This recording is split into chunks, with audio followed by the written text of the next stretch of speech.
The Minnesota Lynx are Commissioner's Cup champions and have one of the best records in the WNBA, and the next Minnesota Lynx beat writer Terry Horstman is here to chat all about the Lynx season so far, including the team's Commissioner Cup win, the keys to the team's success so far, what's ahead for Minnesota, and more.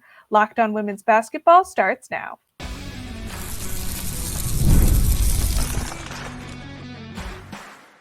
You are Locked On Women's Basketball, your daily podcast on women's basketball. Part of the Locked On Podcast Network, your team every day.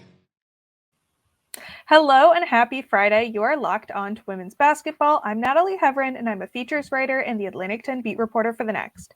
Thanks for making Locked On Women's Basketball your first listen every day. And remember, Locked On Women's Basketball is free and available on all platforms, including YouTube. Today's episode is brought to you by Game Time. Download the Game Time app, create an account, and use code LOCKEDONNBA for $20 off your first purchase. Terms apply. If this is your first time listening to Locked On Women's Basketball, welcome. And we at The Next have over 100 reported pieces every single month. We have a beat reporter on every single WNBA team, one on more than 15 different NCAA beats. So get that YouTube subscription up. And you can also support us by subscribing to The Next, $9 a month, $72 a year at thenexthoops.com. Today, we'll be talking all about the Lynx's Commissioner Cup win, the keys to the team's success so far, what's ahead for Minnesota, and more. Joining me today is Terry Horstman, who covers the Minnesota Lynx for us at The Next.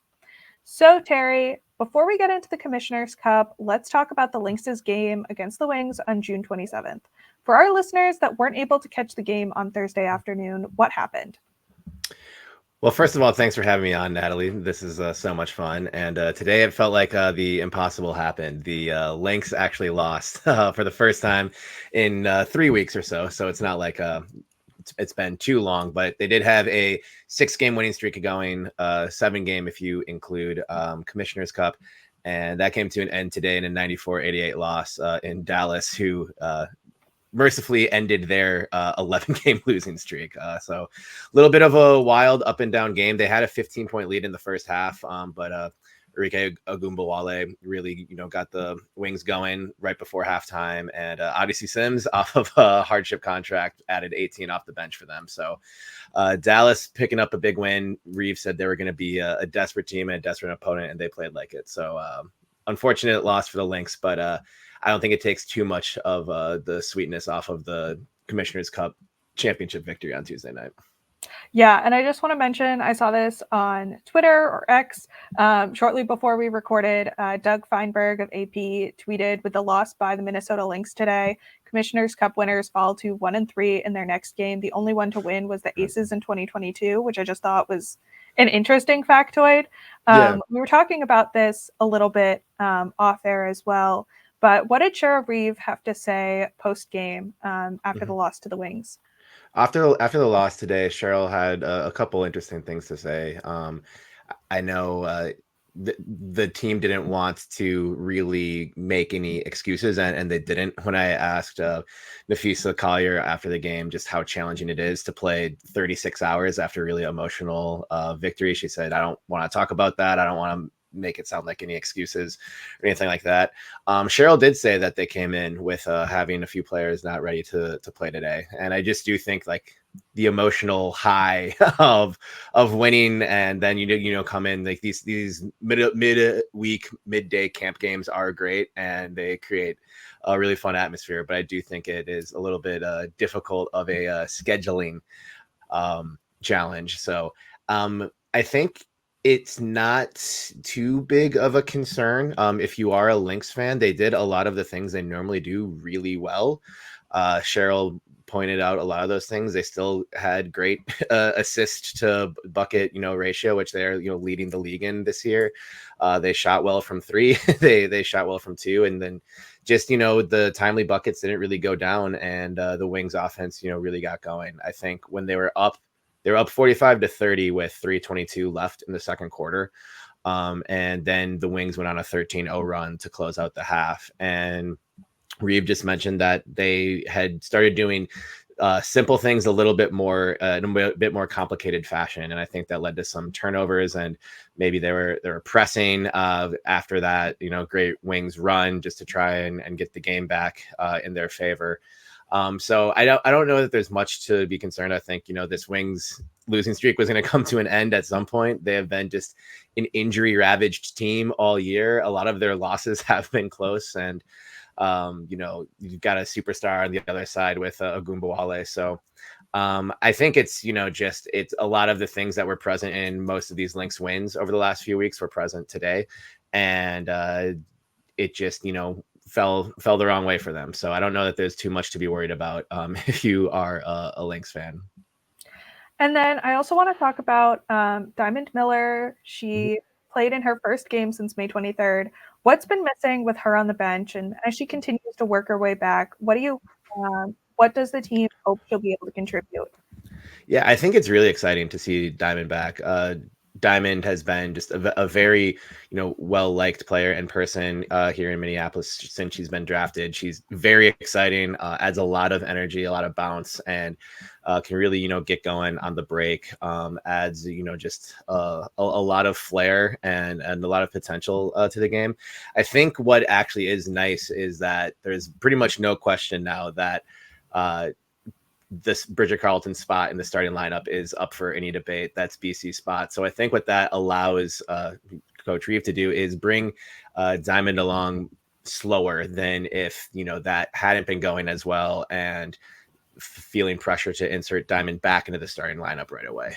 So with BC really holding that spot down and playing some of the best basketball we've seen from her in a Lynx uniform, I think that makes it, there'll be less urgency to really get minutes for Diamond, and she can kind of like slow play her way back in, because she has had like 3 different injuries now since the start of her WNBA career, where she has had to miss significant time. But I think Reeve said it after the game that she's going to be an important part of this team going forward, and you can tell her teammates were really happy for her just to see her for her to be able to put the uniform back on and be out there warming up.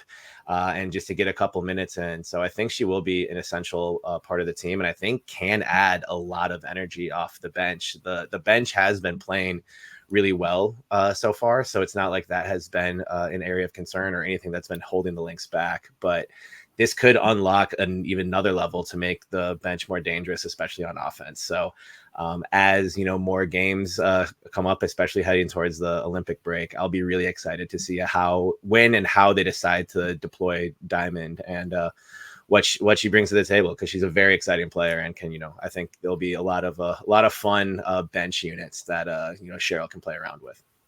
Yeah, and moving on to the Commissioner's Cup, in case any of our listeners weren't able to catch the game, how did the Lynx become Commissioner's Cup champions?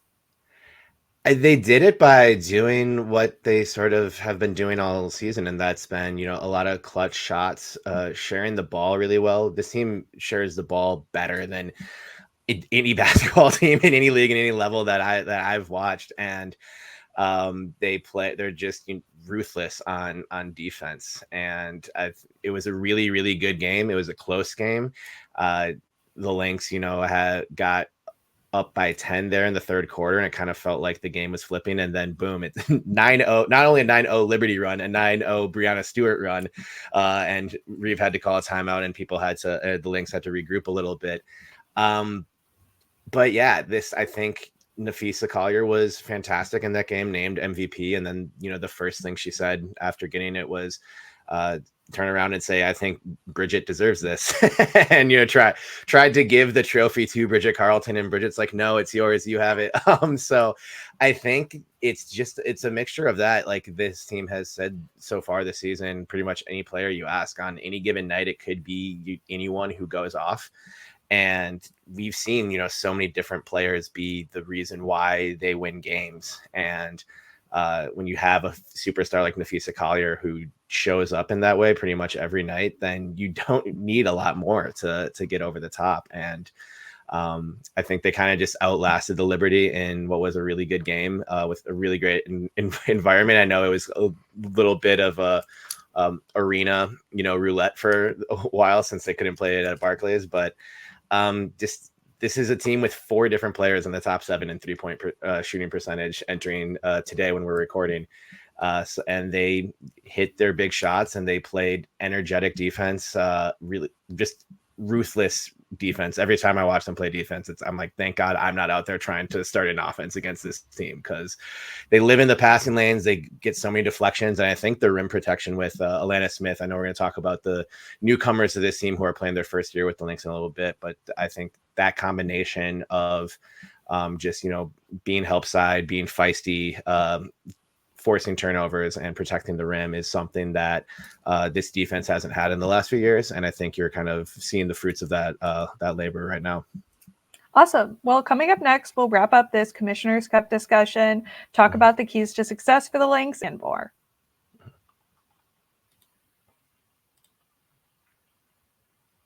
Today's episode is brought to you by Game Time. I love going to MLB games during the summer and can't wait to keep making memories this summer as well. Game Time is an authorized ticket marketplace of Major League Baseball, which makes getting tickets faster and easier. Prices on the Game Time app actually go down the closer it gets to the first pitch. I've always wanted to see a Yankees-Red Sox game, so I'm keeping my eyes on that, but I'm also planning a trip to DC soon, and I've been keeping my eyes on tickets for a Nationals game as well.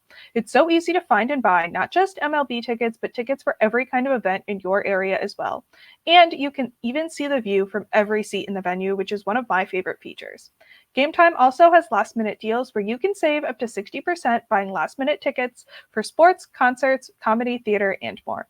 Take the guesswork out of buying MLB tickets with Game Time. Download the Game Time app, create an account, and use code LOCKEDONNBA for $20 off your first purchase. Terms apply. Again, create an account and redeem code LOCKEDONNBA for $20 off. Download Game Time today. Last-minute tickets, lowest price, guaranteed. Today's episode is brought to you by Apostrophe. I'm getting married this summer, and I'm prioritizing my skincare to make sure I'm looking my best for my big day. With summer just getting started, it's a great time to get started with Apostrophe. Apostrophe is an online platform that connects you with an expert dermatology team to get you a customized acne treatment. Just fill out an online consultation about your skin goals and medical history, take a few selfies, and a dermatology provider will create a customized treatment plan for you. Apostrophe offers access to prescription treatments, both oral and topical medications for all types of acne. It has been key in helping me control my adult acne. We have a special deal for our audience. Get your first visit for only $5 at apostrophe.com/lockedon when you use our code LOCKEDON. That's a savings of $15. This code is only available to our listeners. To get started, just go to apostrophe.com/lockedon and click Get Started. Then use our code LOCKEDON at sign up and you'll get your first visit for only $5. Thank you, Apostrophe, for sponsoring this episode. Are you watching Fox Sports or ESPN on your TV all day? Have to turn down the volume with all that chatting? Make the switch to Locked On Sports Today, a free 24/7 sports streaming channel programmed for you every day to bring you the biggest stories without all the screaming. Locked On Sports Today brings you can't-miss analysis, opinions, and news streaming 24/7 on YouTube or the free Amazon Fire TV channels app, part of the Locked On Podcast Network. Your team every day. So, you wrote about this a little bit in your story, but what does winning the Commissioner's Cup championship mean to this Lynx team? I think it is pretty significant. I think we're in an interesting era of all professional sports now where we're seeing these in-season tournaments take off, generate a lot of buzz. And I think it's fans and players are also like trying to figure out like, how do we treat this? But at the end of the day, it is a tournament and it is a big game against a really good team. And I think the WNBA did it great, especially kind of shrinking the amount of games that were part of the Commissioner's Cup just to make it easier to follow this year. And also just the prize money entirely for the players. Like, you're gonna get great effort from these players no matter what, but throw in another $500,000, that's gonna, just spice it up even more. But beyond that, I think it is successful or a really important thing for them because, this team won 4 championships in a 7-year span. And then as that dynasty was kind of coming to a close, the team drafts Nafisa Collier, and Fee got to play with, Simone Augustus for like a year, and they got to play with Sylvia Fowles, but clearly a page had been turned from the expectations of, oh, you can just pencil in the Lynx for being one of the two teams in the WNBA finals, and where it was still a good team, but not quite the championship expectation team that they had once been. So I think for Fee and BC, who have both been here a while, just winning a game like that, I think it gets referred to as a jersey and shirt game. And I think the NFL uses that for games where you can clinch a division or something, like a game where you get actual hardware. So like get the hat and shirt game. And to see them, wearing their Commissioner's Cup championship shirts, together, get to have the champagne celebration. I think, that adds a championship to the Minnesota Lynx resume. And it's all part of this, post dynasty era that Reeve mentioned in the post game. So I think, their eyes are much higher and this team wants to win a WNBA title. Fee has talked about that, I think, pretty much every year she's been here, that the goal is always a championship, and we don't want to hear anything about rebuilding or doing anything else. It's always been about winning the big one. And I think what winning the Commissioner's Cup shows, especially since it's the second time they played the Liberty this year, second time they've beaten the Liberty this year, last year's league runner-up who made it to the finals and lost to the Aces, I think that shows this team is entirely intent on winning a championship this year. And that's the expectation and the goal within that locker room. I think it has been like that since training camp, and not a lot of, the national media was willing to say that. But I think it's significant just for the achievement itself, obviously the bag that they've, talked about, but also just to make a statement that it's one of the premier teams in the WNBA, and this, they're planning to have this be not the only championship they win this year, but the first of a couple. So I think it means a lot. Well, going off of that, what have been some of their keys to success this season? You touched on it a little bit when you were talking in the last segment. Yeah. There's a few things. I mean, if you shoot the ball as well as they have been shooting, they're second in the league in field goal percentage and first in 3-point percentage. And, Fee has added the 3-point shot as a strong element to her game. She went through a bit of a slump over a few games, about a week and a half ago or so, but bounced back and, shot 3 of 3 from 3 in the Commissioner's Cup final. But you have, Chechi Zandalicini, Kayla McBride, Alana Smith, and Bridget Carlton all in the top 7 of 3-point field goal percentage in the league. And that's, with qualifiers. So they're shooting enough, threes to be up there. And I think you have Bridget Carlton playing the best basketball of her WNBA career, Alana Smith playing the best basketball of her WNBA career. And so they're knocking shots down, but also the, assist ratio on this team is astounding. And guard play was something that was highlighted by Reeve over the offseason when we got chances to talk to her and ask questions. And the additions of Courtney Williams and Natisha Heidemann to sort of that lead guard spot. Courtney still doesn't like to be called a point guard. She just plays kind of all over the place, but the assist to field goal made ratio is pretty phenomenal. And today it was 27 assists on 33 made baskets, and it's that felt low given what they've been doing. And so they're leading the league in assists and assists per game as well.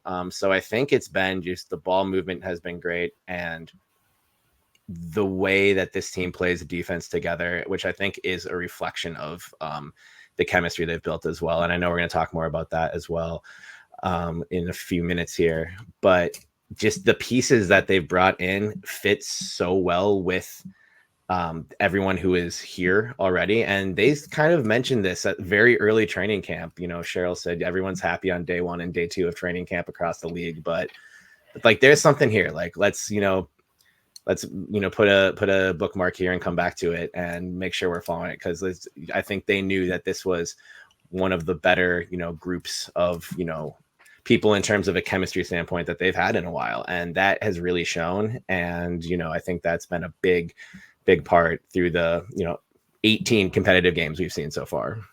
Coming up next, we'll talk about team chemistry and what's ahead for the Lynx and more.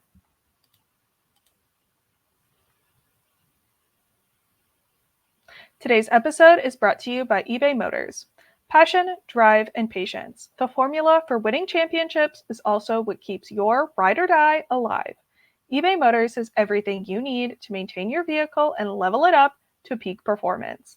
Superchargers, roof racks, exhaust kits, LED headlights, and more. Whether you're into speed, power, or style, eBay Motors has you covered. With over 122 million parts for your number one ride or die, you'll always find exactly what you're looking for. And with eBay Guaranteed Fit, your part is guaranteed to fit your ride every time or your money back. Because with eBay Motors, you're burning rubber, not cash. With all the parts you need at the prices you want, it's easy to make your car the MVP and bring home huge wins. Keep your ride or die alive at ebaymotors.com. Eligible items only, exclusions apply. eBay Guaranteed Fit only available to U.S. customers. And, who have been some of those most impactful newcomers on the team, and how have they contributed on and off the court? Yeah, I mean, you start with the trio of Smith, Williams, and Heidemann, who are sort of the bigger. They traded for Heidemann and signed Williams and Smith. I think on and off the court, they've been just massive additions. I think Smith, for sure, who hit a career high 5 3-pointers in today's game, has been shooting around like mid 45% from three, when her previous high was 29%. She, as a center, is a little bit undersized against a lot of teams, but the toughness and the strength that she plays the game with has been great to watch and essential for this team. I think that's been a big focal point of the defense. She kind of anchors down low, and both times they played the New York Liberty, Jonquel Jones just had a terrible time trying to get anything going against her. And then, like I mentioned, both Williams and Heidemann initiate the offense in really impactful ways. Heidemann's offense was a little, like scoring offense at least, was a little slow to start, but after each game, Reeve talked about the floor game, the way she gets gets teammates going out in the break. It was really helpful, and they just play great team defense together too. So I think all three of them, there is a notion for how they'd fit, and I think all three have kind of exceeded the best case scenario that you could have really imagined for it. So I think all three acquisitions, the Lynx really just hit it out of the park with each of them. And, we have a big enough sample size to be able to say, okay, yeah, these pieces fit together great and for the long term. So those three for sure. And then, there's a handful of, players who get, minutes off the bench. I guess Xanda Lucini is not technically a newcomer, but she hadn't played for the last time she played for the Lynx or in the WNBA was 2018. So I think she counts as a newcomer as well. Just a really mature player. Cheryl told a great story after the Commissioner's Cup that in an overseas game, Diana Taurasi labeled Cecchi as that effing Italian because of how frustrated she was trying to play against her at DC. So she's been great. And another player who hasn't gotten a ton of minutes, Olivia Apupa, but you have to talk about her because she's just such a jolt of energy. Came in and had pretty much won them a game against the Wings the first time the two teams met at Target Center, where in the fourth quarter it was kind of a slog of a game, and she had like 4 steals, 4 assists, and a bucket in like a 3-minute period. And it's like if things are ever looking lethargic or like the game's just tired or whatever, it's like Reeve can just be like, all right, they call Olivia Pupo, they call her Ollie, just Ollie, go in there and make things exciting, and she's been able to do it. So the high marquee players that they got in free agency that got a lot of attention right away have been great, but then also where they added along the margins have been really impactful pieces as well that have affected winning in their own way. So we were talking about this off air, but less than halfway through this season, the Lynx have already developed a lot of chemistry, and you alluded to this before, but how have they done that on and off the court? Yeah, I think that's kind of the main point or my main takeaway of watching this team so far. You have the mixture of players who have been here for a while, like Fee, Carlton, and McBride, and then the newcomers and younger players like Diamond and Dorka, who were here last year but are just second year players. I think it's part of it is like I think a little bit of magic to use kind of a cop out, but I asked Bridget Carlton this after practice one day, and she mentioned that just, Cheryl and Claire Duelius, the general manager, just work really hard to make sure they're bringing in, good people and people who fit and along with the Lynx culture and the, stated goal of winning championships. And some of these players have had experience before. Courtney Williams and Alana Smith played with each other last year, and in their they were introduced to the media together after they both signed with the Lynx. And I think the answer to the first or second question for Courtney was her telling Cheryl that they need to go out and sign big Lan and they need to get Lan on the team. And then, and Smith was just, also on Zoom, just, laughing. And like, you couldn't get the two of them to, say anything about themselves because they were just complimenting each other. And Courtney had some experience with Heidemann in Connecticut. I don't know that all of that really went into being able to or to make those moves. Cheryl talked about getting to spend some time with Courtney Williams at USA Basketball, but I think they just all have a tremendous amount of respect for each other, and I think they've just become fast friends off the court for the ones who didn't know each other before. Like if you ask anyone on this team a question about anybody, you just get like a very sincere long like gushing answer about like how much they like and respect each other and how much they love playing with each other. And I think that's led to why we've seen there's like one game where Heidemann will come off the bench and score 17 points and be the reason they win. There's games where Carlton gets going when like McBride is on like a cold shooting night, and like that's the reason they win. And it really does seem like a team that no one really cares who gets the shine, and that we saw what that looks like when Fee and BC were just kind of handing the MVP trophy back and forth to each other on the court. So you hear players and teams in all sports talk about chemistry, and it's something that it's one of those things that you can't quantify with a stat or with numbers. And of course teams will always say they have like great chemistry unless things are going really wrong. But they don't really need to say it because I think it shows. And I think you can see it anytime you watch the team that it is a different, authentic level of chemistry that they have and that they've built. And because it was authentic, I think it was just there at the start of training camp. And it's held for this long. And I think it will only grow stronger as we, get further and further into the season. Awesome. Well, with that in mind, what are you looking for or excited to see in the couple of weeks between now and the Olympic break? I think they have about 8 games left, and I believe it's a even split of road games versus home games. So they get a couple of days off here. I would think Sunday at Chicago will be their next game. So a bit extra time to really, not distance yourself from the Commissioner's Cup, but at least, have that be like even further in the rear view and really get back down to business of climbing up the standings, maintaining the spot, the top spot in the Western Conference. But there's some interesting matchups before the Olympic break. And a lot of people have their eyes on when Indiana will be coming to Minneapolis for the first time this season on July 14th. Caitlin Clark mentioned being a Lynx fan growing up several times in sort of like the pre-draft process. And I'm sure there'll be about maybe like the entire state of Iowa will, come up to Minneapolis to try and get tickets to that game.